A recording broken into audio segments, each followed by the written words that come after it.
Ok, estamos entonces hoy a 22 de agosto de 2024 en Introducción al Pensamiento Crítico basado en ciencia. Y el tema de hoy tiene que ver con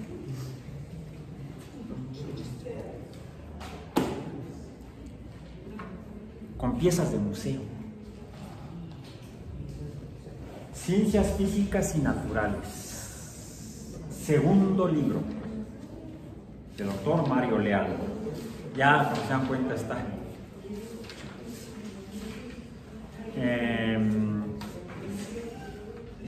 Ay, mamá. De hecho, este era de mi hermano mayor. 1965. Ciencias físicas y naturales, segundo libro, para quinto y sexto años de primaria. 24ª edición, cuidadosamente revisada con los conocimientos científicos más modernos. Pongan atención a esto.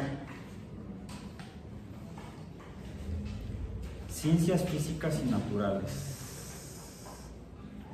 Viene luego el índice temático, después del título, índice historia natural, luego primera parte el hombre, segunda parte los animales, tercera parte los vegetales, cuarta parte la tierra,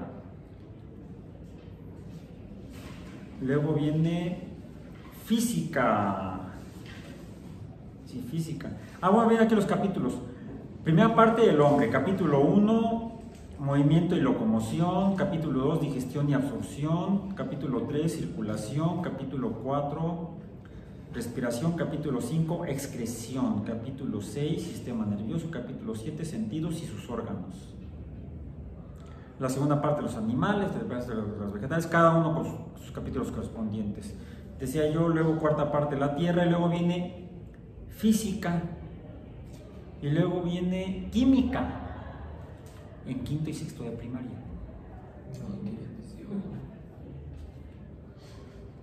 Historia natural, introducción, nociones generales, definición. Historia natural es la ciencia que estudia los seres de la naturaleza. Por naturaleza se entiende aquí la tierra y cuántos seres animados e inanimados hay en ella. 2. Los tres reinos de la naturaleza. Los tres reinos de la naturaleza. En 1900, bueno, la edición del libro como tal dice que es de 1966. Editorial Progreso, Sociedad Anónima. República de Cuba, La Calle, 33J, México DF, 1966, que ya era la, ¿qué dije? La no sé cuánta edición. Bien. Pero aquí decía, leía yo, los tres reinos de la naturaleza. Todos los cuerpos existentes en la naturaleza están repartidos en tres grupos llamados reinos, a saber, primero, el reino mineral, que comprende los minerales. Segundo, el reino vegetal, que comprende las plantas. Yo pensé que iba a decir los vegetales. Tercero, el reino animal, que comprende los animales. 1966. Diferencias entre los seres de cada reino. Los minerales carecen de vida, no tienen órganos para nutrirse, crecer y reproducirse. Se los llama por eso cuerpos inanimados o inorgánicos. Las plantas son seres vivientes provistos de órganos especiales. Nacen, crecen, se nutren, se reproducen y mueren. Pero están desprovistos de sensibilidad y de movimientos voluntarios. Los animales son, como los vegetales, seres orgánicos que nacen, crecen, se nutren, se reproducen y mueren. Y tienen además la facultad de sentir y de moverse voluntariamente. Luego más adelante vienen caracteres de los seres vivos. Los seres orgánicos se distinguen de los inorgánicos por 4 caracteres principales: la organización, la generación o reproducción, la nutrición y el desarrollo. Todo ser vivo, animal o planta está compuesto de varias partes llamadas órganos que efectúan por los diferentes trabajos de la actividad vital, verbigracia, así viene aquí, VGR. Es así como, por ejemplo, las raíces en la planta y el corazón en los animales. La generación o reproducción consiste en que un ser vivo puede producir otros seres semejantes a él. Así, por ejemplo, una semilla puede producir una planta semejante a la que le dio origen a esa semilla. De un huevo de gallina saldrá un polluelo que a su vez se convertirá en gallina. Y de aquí vendría la pregunta, ¿qué fue primero, el huevo o la gallina? ¿Vieron Pollitos en Fuga? Sí. Está muy buena.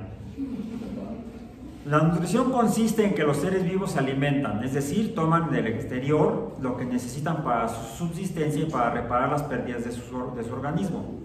Sin nutrición no habría vida posible. Mediante el desarrollo, el organismo de los seres vivos va creciendo hasta cierto límite según la especie.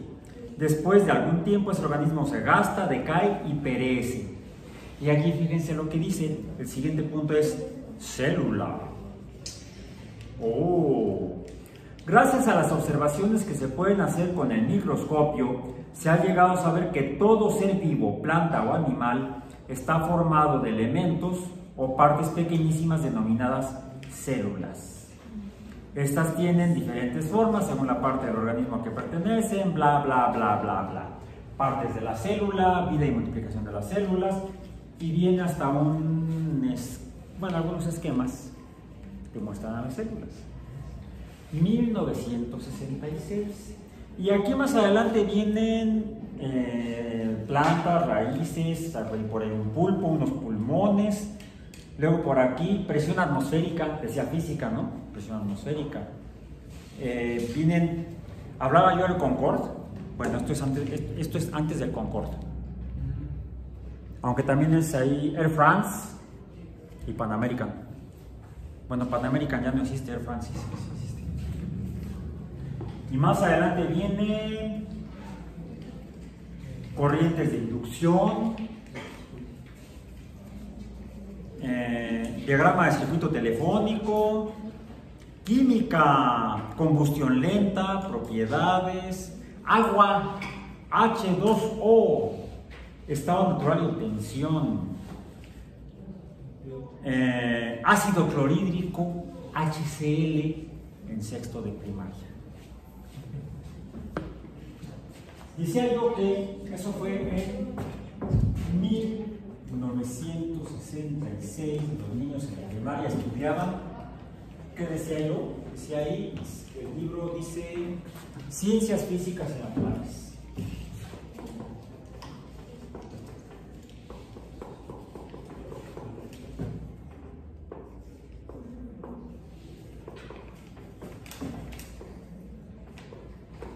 Sexto de primaria.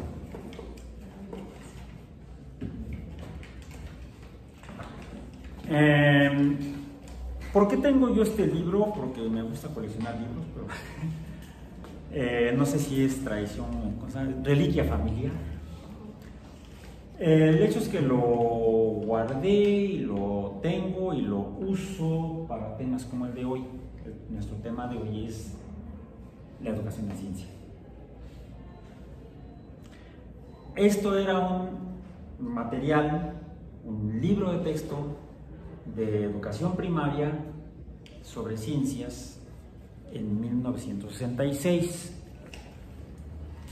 En 1959, si no me equivoco, 1959, si no revisen el dato, por ley del Congreso, acuerdo presidencial, se crearon los libros de texto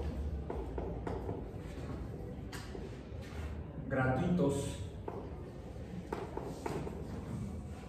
para la primaria, para los 6 grados de la educación primaria en México. educación elemental le llaman en otros países, o educación básica le llaman en otros países. Que esos sean libros de distribución gratuita para todos los niños en todas las escuelas primarias del país, públicas y privadas. No así este libro. Este no es un libro de texto gratuito, este fue un libro de texto comprado por mis padres. Porque fue uno de los que le pidieron a mi hermano cuando fue en quinto y sexto de primaria para estudiar el quinto y sexto de primaria ciencias naturales. Lo estudiaban este libro durante 2 años. En total son, ya con el índice alfabético, 366 páginas, donde viene desde biología, física y química. Hoy en día pues es un chorro, es un montón, casi como una enciclopedia. Algo que se afirmaba de la educación entonces es que la educación tendría a ser lo que llaman enciclopédica.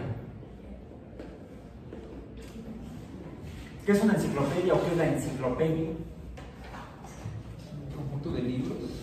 Un conjunto de conocimientos, vamos a decir, impresos, almacenados en libros. Puede ser, una enciclopedia puede ser solamente un volumen, o pueden ser más volúmenes dependiendo de la cantidad de información contenida en esa enciclopedia.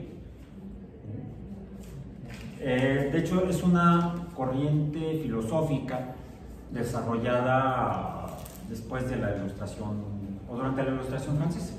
Les decían también a los ilustrados de la Ilustración francesa, también les decían los enciclopedistas, que se dedicaban a compilar toda la información, todo el conocimiento humano disponible, existente, conservado y desarrollado desde el inicio de las civilizaciones, mencionados hace aproximadamente 5.000 años.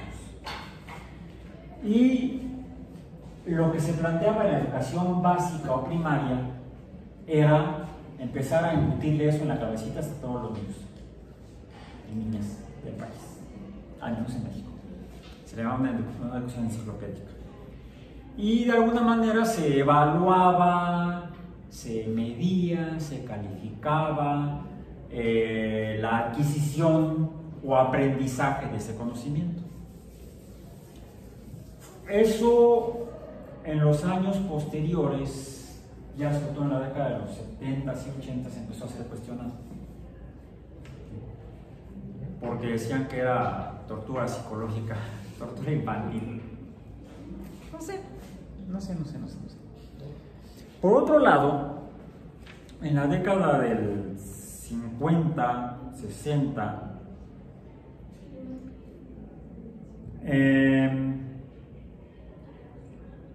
algunos psicólogos se abocaron, ya trabajando sobre las investigaciones de otros psicólogos, a estudiar los procesos de aprendizaje.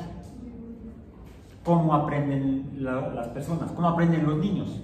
Uno de los que lo hizo a principios del siglo pasado, del siglo XX, fue Jean Piaget, biólogo, no psicólogo. ¿Sí? El fundador de la psicología educativa fue un biólogo, Jean Piaget, que describe que, con base en sus investigaciones, que los niños aprenden experimentando, haciendo. Aprenden por la experiencia. Lo que aparentemente chocaba con el modelo educativo enciclopédico desarrollado desde la Revolución Francesa y hasta el siglo XX avanzado. Por otro lado,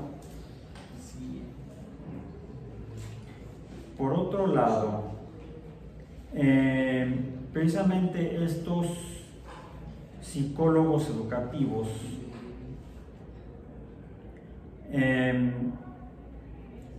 llegaron a darse cuenta a entender mejor cómo funciona el proceso de aprendizaje,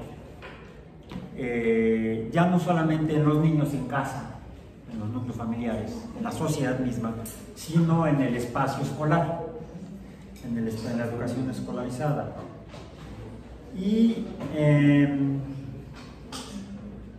estoy buscando porque no.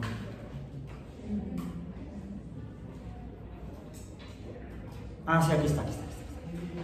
Este es un pequeño libro más reciente que aquel, aunque pareciera que son más o menos de la misma época, pero más bien tiene quizá el mismo tipo de la cantidad de uso, calidad de uso. Este se titula Grupos de Aprendizaje. El autor es Carlos Sarsar-Charur, 1988, donde bueno, aquí menciona que fue un producto de 6 años de trabajo en formación de profesores en el Centro de Investigación y Servicios Educativos de la Universidad Nacional Autónoma de México, producto de una investigación psicológica. Y en una nota a pie de página menciona en el capítulo que se titula Algunas reflexiones sobre el aprendizaje en la escuela. ¿Sí? Él aquí menciona, dice: concebimos la situación de docencia como un proceso indisoluble de enseñanza y de aprendizaje. Así lo dice Carlos Sarsar-Charur en este texto. Concebimos la situación de docencia, o sea, en este caso yo docente, como un proceso indisoluble de enseñanza y de aprendizaje. Y pone aquí una cita a pie de página, la voy a leer en un momento. Continúa. Nos oponemos pues a la idea de que a la escuela el estudiante va a aprender y el profesor va a enseñar. Entonces, ¿a qué vine? Ya me voy. Por el contrario, entonces ustedes me van a enseñar a mí. Díganle eso a sus profesores. Pensamos que en la situación de docencia aprende tanto el profesor como los alumnos, aunque el tipo y el nivel y el objeto de aprendizaje sean diferentes en unos y en otros. Voy ahora a leer la nota a pie de página, que es muy importante. Dice: se trata de grupos de aprendizaje o grupos de enseñanza. En realidad, de ambas cosas. Como dijo aquel expresidente mexicano, no somos de derecha ni de izquierda, sino todo lo contrario. No, a diferencia de eso, fue un presidente que estuvo después de aquel año, en los 70. De hecho, el presidente que presentó la iniciativa para la fundación de la UAM, Luis Echeverría Álvarez.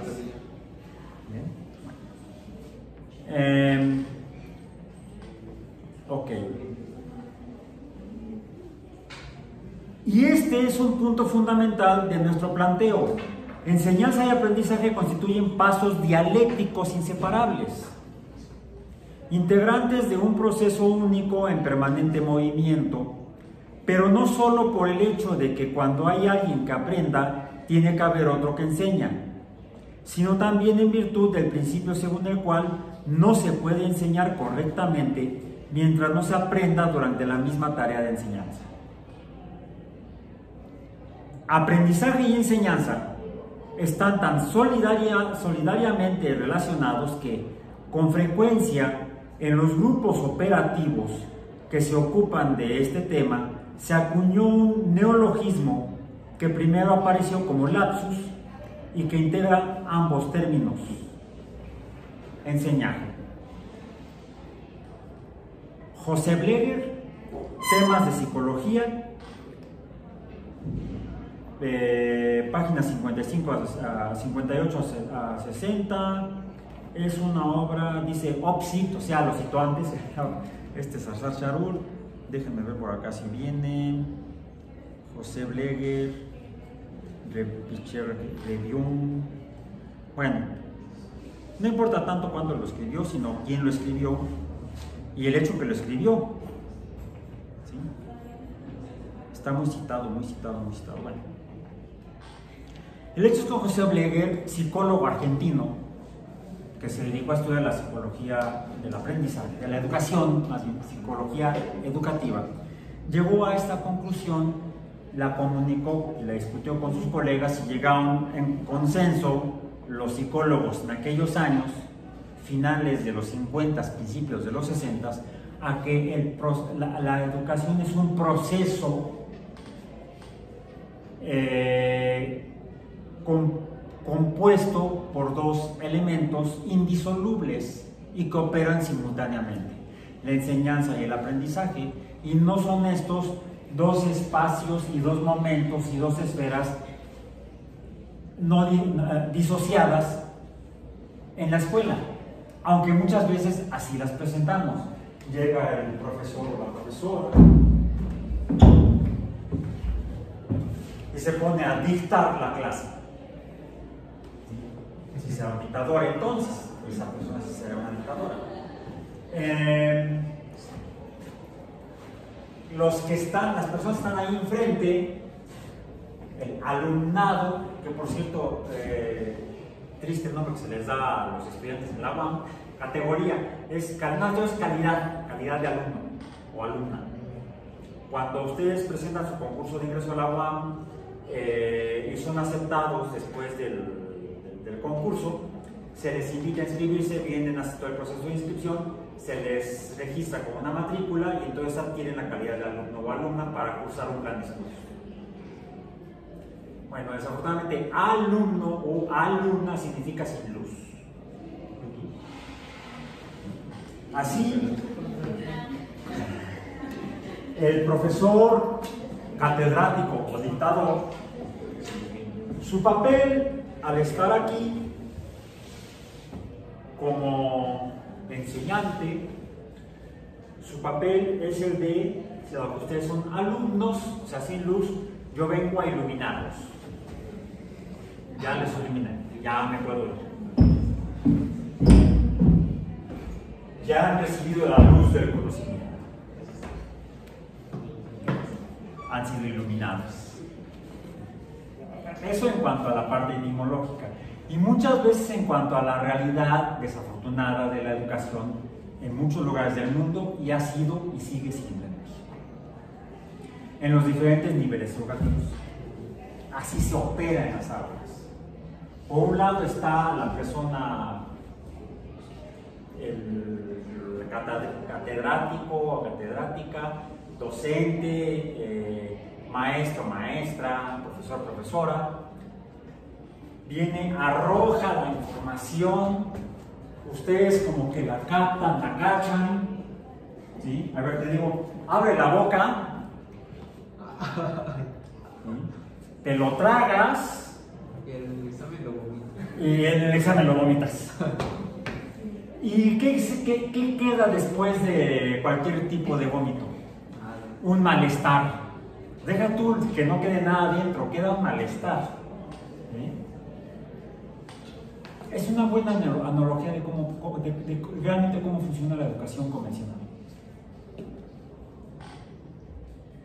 Les puedo confesar que mucho de lo que yo usé un libro similar, no a este.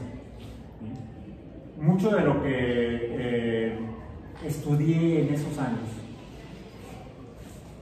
no lo recuerdo, pero sí recuerdo otras cosas de que sí vi en esos libros. Y en los libros de texto gratuitos que repartía la Secretaría de Educación Pública, que también nos los daban en la escuela de la que yo iba, que era una escuela privada donde nos vendían esos libros, había que hacer negocio, ¿no? Además de la colegiatura, que nos vendían los libros, los uniformes. O sea, la educación privada es un negocio, además de un servicio, es un servicio que cuesta. No así la educación pública, gratuita y laica que establece la Constitución en el artículo mexicana, en el artículo 3. Hablando de educación laica, este es otro libro, también se le nota la antigüedad, pues sí es un libro de historia, que debería haber pasado a formar parte de la historia universal, 6º año también de primaria. sexto año de primaria, día profesor, pero es que es ciencia, dijimos educación en ciencias el tema de hoy. Podríamos considerar que la historia es una ciencia, aunque no históricamente se la ha considerado así. La definición tradicional y clásica de historia es el estudio de los textos del pasado, de los textos escritos por los humanos. Historia universal, editorial enseñanza, le falta el aprendizaje, sociedad anónima. Cuba 18, ahí mismo, apartado postal 370, México 1, 1967. Nociones preliminares. Historia. Aquí viene la definición.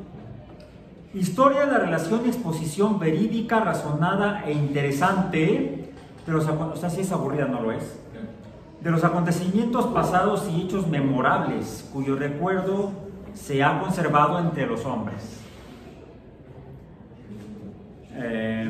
Cuando la historia se refiere a un hecho en particular se llama monografía. O sea, no es la descripción de un chango. Monografía. Si relata la vida de un hombre, biografía. La de una región, institución, ciencia o arte, historia particular.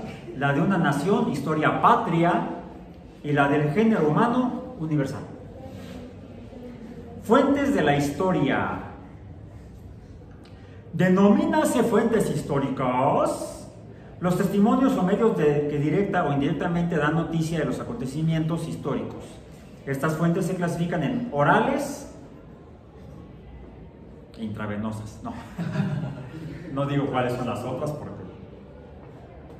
Materiales y escritas. Las orales constituyen la tradición o relato verbal transmitido de una generación a otra, testimonio oral. Las materiales comprenden los monumentos, testimonio material o mudo, y las escritas comprenden los documentos gráficos con especialidad, las narraciones y los libros, testimonio escrito.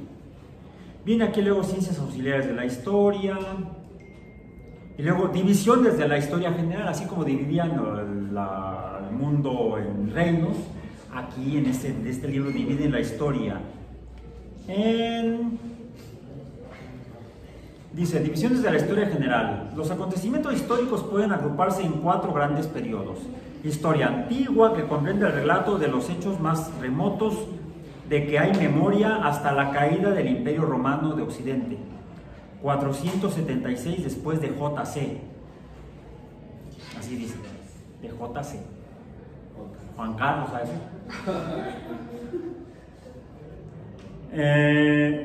Historia de la Edad Media, desde la caída del Imperio Romano de Occidente hasta la toma de Constantinopla por los turcos. Vienen aquí los años. Historia moderna, desde la toma de Constantinopla por los turcos hasta la Revolución Francesa. Ahí vienen aquí los años. Historia contemporánea, desde la Revolución Francesa hasta nuestros días.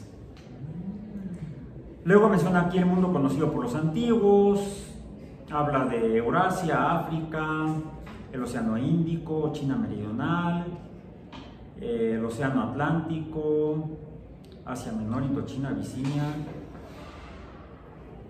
¡No existimos!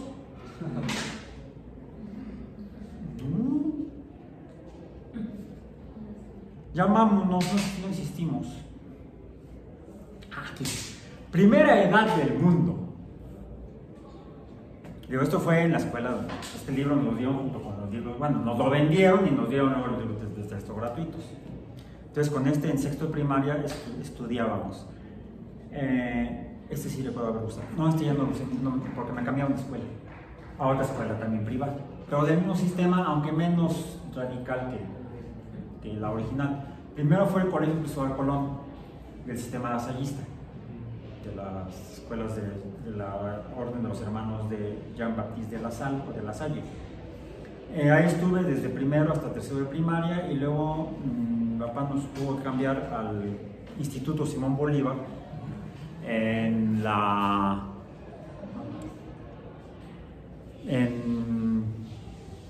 que también lasallista. Estuve ahí desde cuarto de primaria hasta el tercero de secundaria. pero mientras que Cristóbal Colón, la mayoría de los profesores eran hermanos lasallistas, eran frailes, eran sacerdotes. También había maestras, que por cierto no eran monjas. En cambio los profesores le hacían al monje. En el Simón Bolívar ya los profesores no eran hermanos lasallistas. De hecho había algunos que habían colgado los hábitos. O sea, habían dejado la orden de los lasallistas para dejar de ser padres religiosos y pasar a ser padres de familia. Hubo varios. Entonces era un poco menos estricto y ya no llevé yo este libro. Mi hermano se le tocó, por eso lo tengo, lo guardé. Bueno, entonces, primera edad del mundo. Historia del primer periodo. La Biblia, libro sagrado de los judíos y de los cristianos, traza en el Génesis la historia de este primer periodo de manera admirable.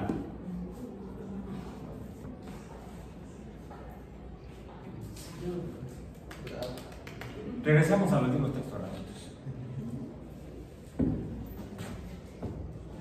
El artículo 3 constitucional establece que la educación en México es laica y gratuita.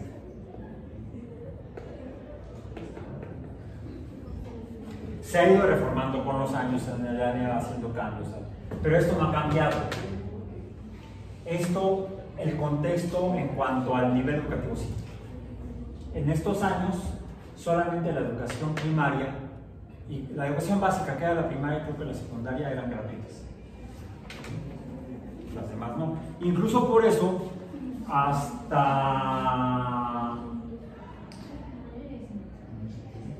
menos hasta hace unos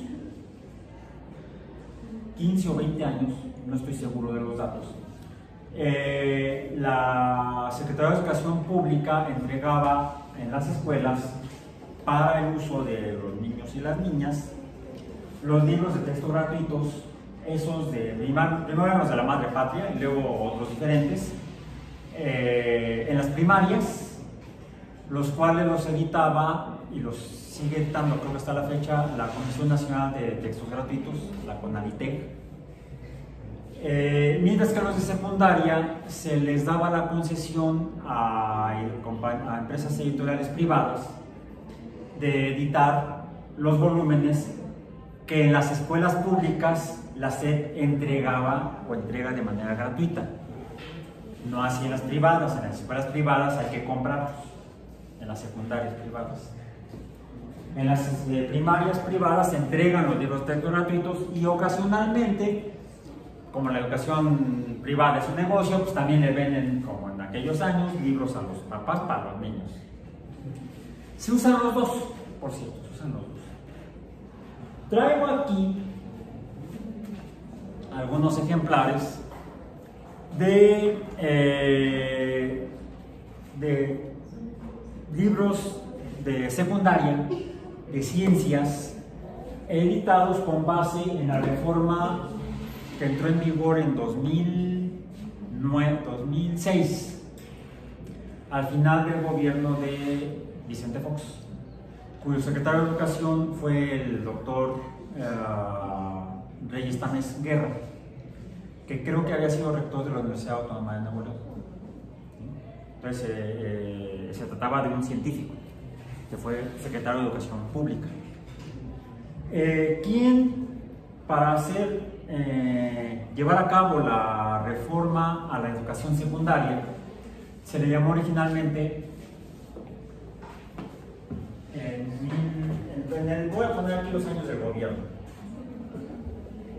En el gobierno de 2000 a 2006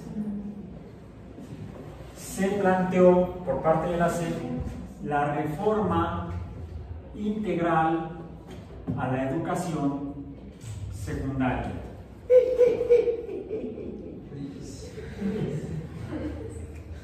Sí. Finalmente quedó así. Yo creo que no había de pollo. entonces fue de res.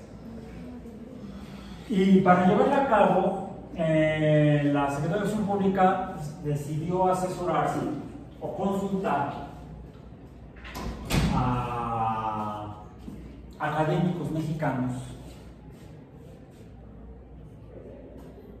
en el proceso, y se constituyeron los que se llamaban los consejos consultivos interinstitucionales, porque más que los académicos, siendo Reyes Tamés un académico, se le ocurrió convocar a las instituciones académicas, no a las personas, no a los individuos.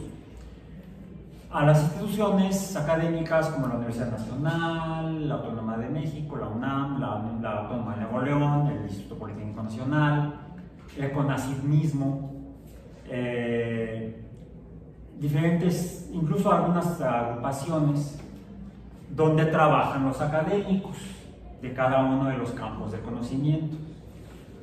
Y así se constituyeron entonces los consejos consultivos interinstitucionales, porque estaban conformados formalmente por las instituciones que serían consultadas por la SEP para llevar a cabo la reforma. Cómo modificar los planes de estudio de secundaria. Antes de esto, la secundaria, voy a ponerle aquí así, la secundaria estaba compuesta por, en el campo de la ciencia, había lo que se llamaban materias o asignaturas. Había 3 biologías en primero, segundo y tercero secundaria, 3 físicas en primero, segundo y tercero secundaria, cada una, y 3 químicas en primero, segundo y tercero secundaria. Eran en total 9 cursos de ciencias entre física, química y biología. 9 cursos, 3 en cada año escolar. Una física, una biología y una química. Bueno, para llevar a cabo la reforma la RES, que terminó siendo RES, entonces Reyes Tamés convocó a la formación de los consejos consultivos de instituciones o interinstitucionales, que por supuesto no iban a venir los edificios, o no iban a ir los edificios al edificio de la SEP, sino académicos comisionados por cada una de las instituciones, académicos que trabajaban en las instituciones, eran enviados en representación de la institución a ser consultados por la SEP para hacer la reforma. Y de hecho dice aquí, este es un documento que es posterior, este es el boletín informativo de los consejos consultivos interinstitucionales de la Secretaría de Educación Pública, por si ven el logotipo de la SEP, no corresponde al del gobierno de Vicente Fox, al de 2000 a 2006, sino al gobierno que estuvo al frente de la República de 2006 a 2012. Me sobró un cero, al 2012, a 2012. Ya fue entonces el de Felipe Calderón, que ahí hubo 3 personas en la Secretaría de Educación Pública al frente. La primera fue alguien que me dio mucha confianza, alguien que yo cuando escuché el nombre dije, perfecto, Josefina iba a ser la secretaria. Josefina, Chepina. Mucha gente había aprendido con una señora a cocinar durante décadas. Chepina Peralta, se llamaba una señora que salía en televisión y daba recetas de cocina, y mucha gente aprendió a cocinar con ella. Escribió varios libros de cocina hasta que se retiró. No, después me enteré que fue Chepina Vázquez Mota. Oh, desilusión. Bueno, ella fue la primera secretaria de Educación Felipe Calderón. Después fue reemplazada por Alfonso Lujambio, creo que se llamaba. Creo que sí, se apellidaba Lujambio, no sé si su nombre era Alfonso.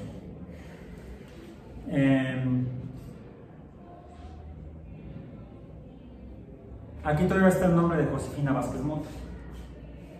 Josefina Vázquez Mota, secretaria de Educación Pública.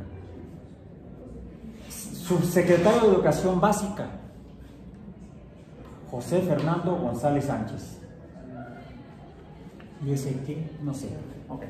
Bueno, el punto es que en este documento, que no es formalmente del gobierno de Fox ni de Reyes Tamés, sino del gobierno posterior, que también era de un partido político, describen por qué se crearon los consejos consultivos interinstitucionales. Y dice aquí, voy a leer para no contar cuentos, como los de esos libros. Bueno, el primero está, el que leí, está ubicado en el contexto histórico de las ciencias naturales, de la biología, la física y la química. Conocían hace, en la torre, más de 60 años. No, 60 años, 59 años, porque es no, 58 años, porque es del 66. ¿Sí? Es del 66, 58 años, no llega a 60. Acá dice, ¿por qué se crearon los consejos consultivos interinstitucionales? Se constituyen por la necesidad imperante de abrir espacios plurales con representación institucional que encaucen los trabajos de revisión permanente de los planes y programas de estudio de la educación básica. Es un rollote.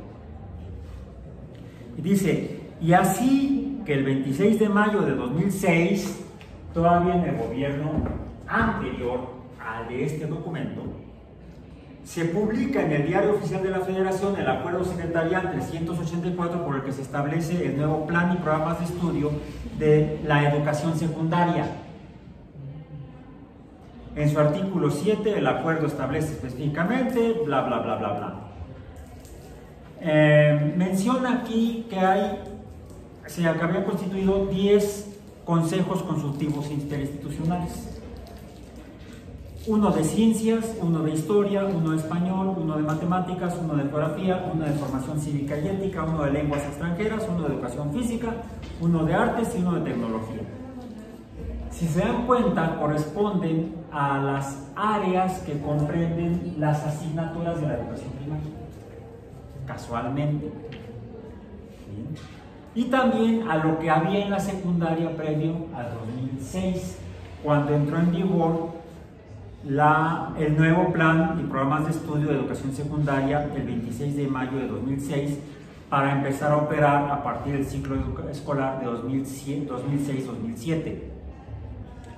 A partir de ese año, entonces, entró en vigor un plan de estudios de secundaria que modificó esto, el cual lo tengo aquí está.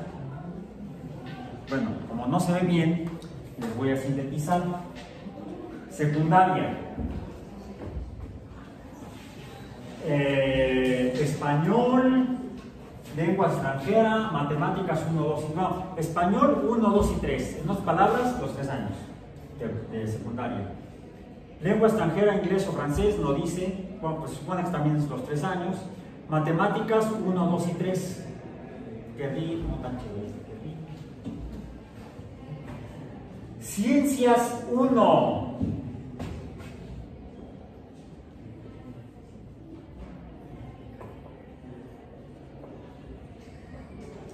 Ciencias 1.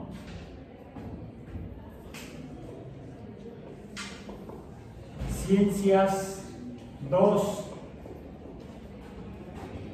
Y ciencias 3.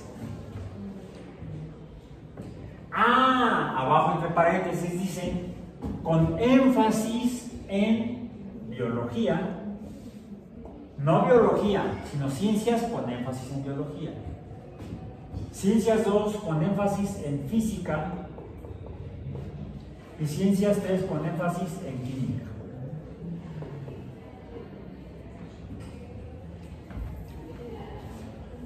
De de 9 cursos de ciencias se pasó a solo 3. Solo 3. Ya les mencioné lo que se estudiaba en quinto y sexto de primaria en la década 30 años antes. 30 años antes. Estos libros corresponden a ese plan de estudios. Por eso dice Ciencias 3, Química. De diferentes editoriales. Este es de Editorial Larousse y este es de Editorial Santillán. ¿Qué? Editorial.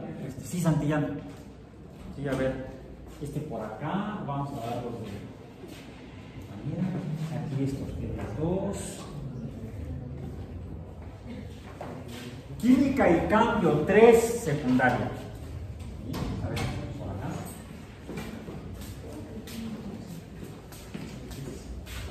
Acá hablo de Química 3. Bueno, a ver ustedes 3. Ciencias 2, Física. De la luz.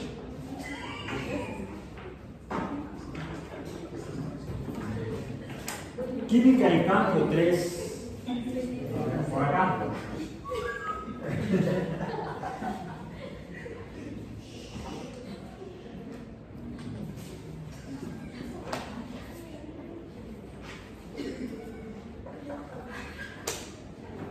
Ciencias Química. ¿Alguien quiere este también por allá? Sí, pero es más para que vean dos de Química. Y acá tengo otro de Física.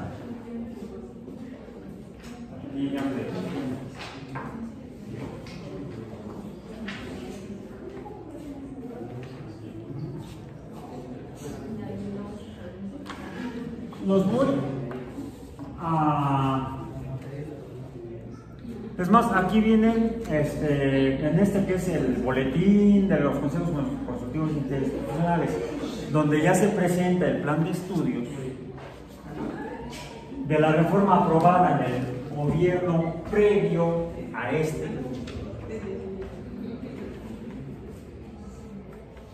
Se menciona, bueno, es más en el volumen anterior, en el número anterior, en el número 0.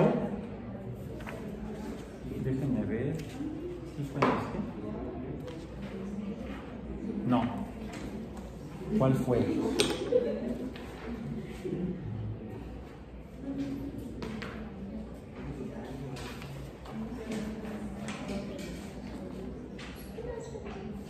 Lo vi hace rato y creo que siempre me pasa lo mismo. Número 0.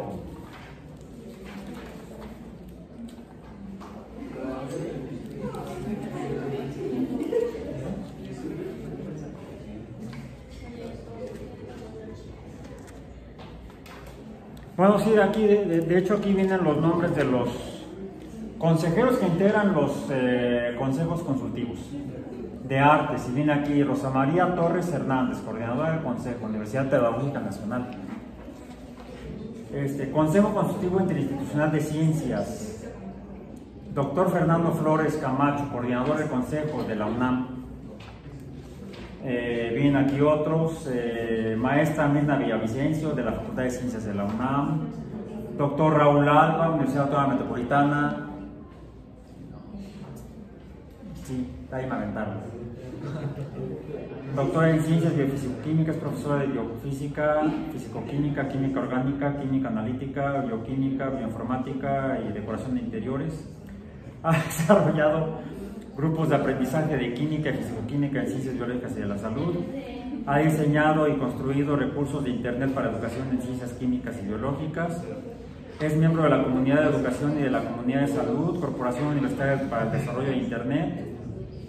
Entre las distinciones que ha obtenido está la Medalla al Mérito Universitario del Doctorado en Ciencias de la UAM en 1997.